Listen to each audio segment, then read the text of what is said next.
चोरयांचे जायते प्रकार फाटल्या कांय दिसांनी आमी पळयल्यात, मात वीज चोरपाची एक घटना गावठणवाडा मोपा हांगासरल्यान आयकुपाक येता।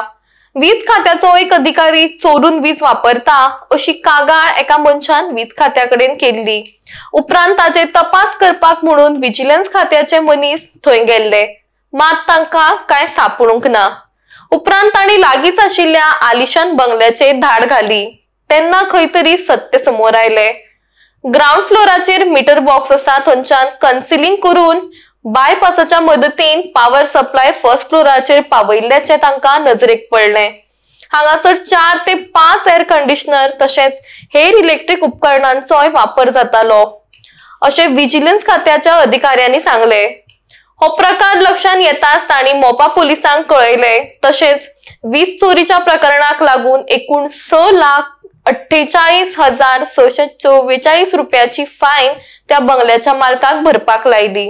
मोपा हा गाव आंतरराष्ट्रीय विमानतळामुळे जगाच्या नकाशावर झळकताना आपल्याला दिसत आहे। याच गावामधील एका नागरिकाने आत्माराम राजाराम परब यांनी आपल्या निवासस्थानी जी वीज लागते ती वीज चोरी करून आपल्या घराला पूर्ण वीज चोरी केलेली आहे। त्या संबंधित दक्षता खात्याने या ठिकाणी धाड घालून 6,48,644 रुपये या व्यक्तीला दंडात्मक कारवाई करण्याचा आदेश दिलेला आहे।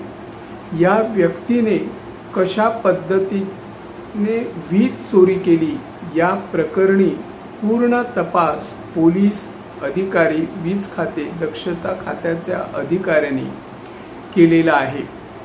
ज्यांनी अंडरग्राउंड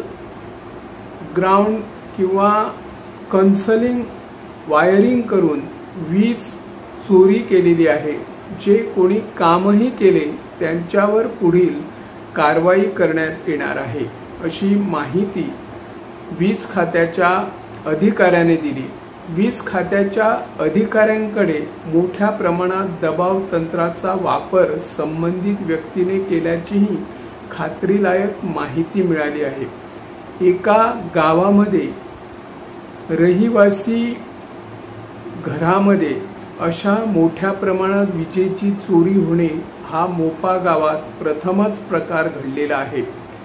वीज चोरी करत असताना पहिल्या मजल्यावर पूर्ण वीज चोरी करून मोठ्या प्रमाणात त्या ठिकाणी यंत्रणा वापरलेली आहे। त्यामध्ये 6 वातानुकूलित एसी आहेत, विजेची अनेक उपकरणे आहेत, परंतु खालचा जो भाग आहे त्या ठिकाणी वीज कनेक्शन घेतलेलं आहे, परंतु त्याला कमी विजेचं बिल येतात। परंतु आजपर्यंत जे मीटर रीडर असतात त्यांनी कधीही विचार केला नाही एवढ्या मोठ्या बंगल्याला नगण्य असं बिल काय येतं याचा विचारही केला नाही।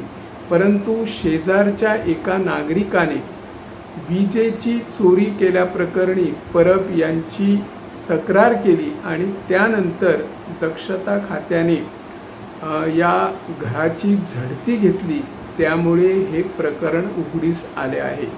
मी निवृत्ती शिरोडकर, इन गोवा 24 तास साठी।